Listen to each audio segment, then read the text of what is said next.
orang tidak peduli, saya minta minta tolong pun tidak mau. Itu ada bantuan dari Pak Kapolda, Pak Kapolsek. Terima kasih banyak Pak. Ani Supriyatin tak hentinya menangis. Ibu Parubaya ini terharu setelah rumahnya yang dulu tak layak huni kini kembali berdiri kokoh usai dapat bantuan bedah rumah.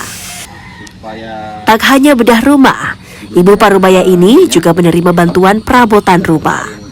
Ani Supriyatin bersyukur atas bantuan yang telah diterimanya. Perasaan juga sudah layak tempat tempati, tidak seperti dulu.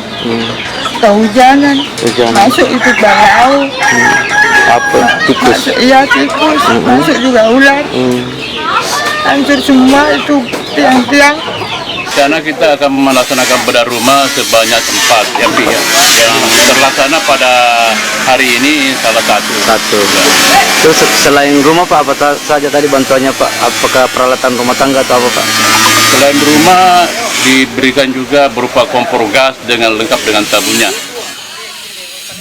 Ani Supriyatin hanyalah satu dari 4 warga yang menerima bantuan bedah rumah yang digelar Polres Parepare, Sulawesi Selatan. Bedah rumah ini merupakan bakti sosial jelang HUT Bayangkara. Sudin Syamsuddin, Kompas TV Makassar, Sulawesi Selatan.